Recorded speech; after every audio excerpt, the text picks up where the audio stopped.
అనగనగా ఒక ఊర్లో తుమ్మలపెంట. ఆ తుమ్మలపెంటలో ఉన్న ప్రజలందరికీ ఎందుకనో అక్కడ ఉండడానికి చాలా భయంగా ఉండేది.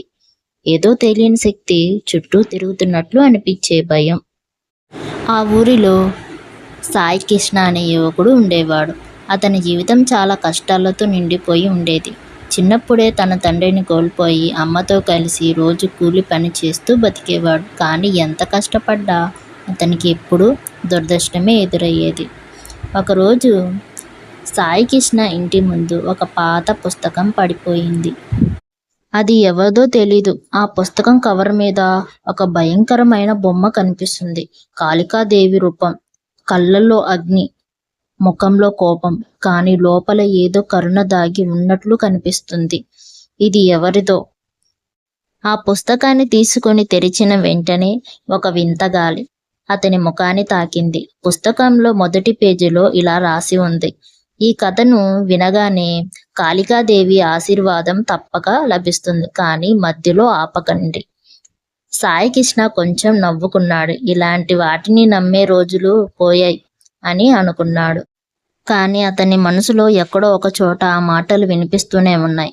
గ్రామం మొత్తం నిద్రపోతూ ఉంది. చివరికి అతను లేచి ఆ పుస్తకాన్ని మళ్ళీ తెరిచాడు.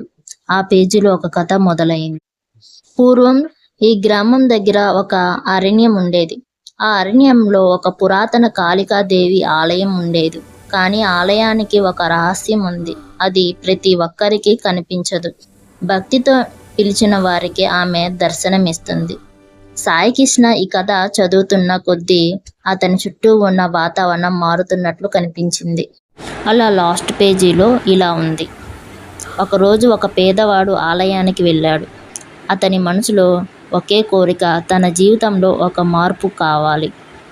కానీ అతను అక్కడ చూసింది అతని ఊహకు అందని విషయం. సాయి కృష్ణ గుండె వేగంగా కొట్టుకుంది. ఏమైందో అని అతన్ని ఆసక్తిగా చదవడం కొనసాగించాడు. చదువుతూ ఉండగా అప్పుడే అతని ఇంటి తలుపు దగ్గర టిక్ టిక్ అని శబ్దం వచ్చింది. సాయి కృష్ణ ఒక్కసారిగా గబుక్కున పైకి లేచాడు. ఈ టైంలో ఎవరబ్బా మన ఇంటి తలుపు తడుతున్నారు? అతను నెమ్మదిగా తలుపు దగ్గరికి వెళ్ళాడు. బయట పూర్తిగా చీకటి. తలుపు తెరవబోతున్న సమయంలో అతని చేతులు వణికాయి.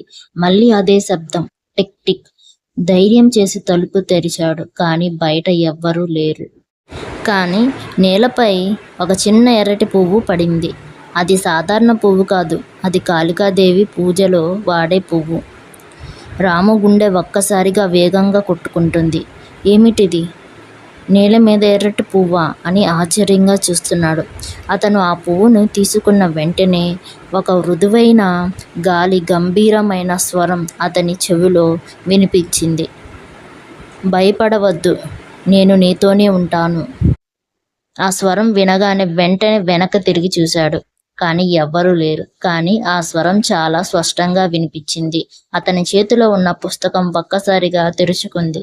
గాలి లేకపోయినా పేజీలు వేగంగా తిరగడం ప్రారంభించాయి. చివరికి ఒక పేజీ వద్ద ఆగిపోయింది. అందులో ఇలా ఉంది: నీకు కూడా ఆమె పిలుపు వస్తుంది. ఇక్కడ నుండి నీ జీవితం మారబోతుంది. సాయి కృష్ణ కళ్ళలో భయం, కానీ లోపల ఏదో తెలియని ధైర్యం కూడా ఉంది.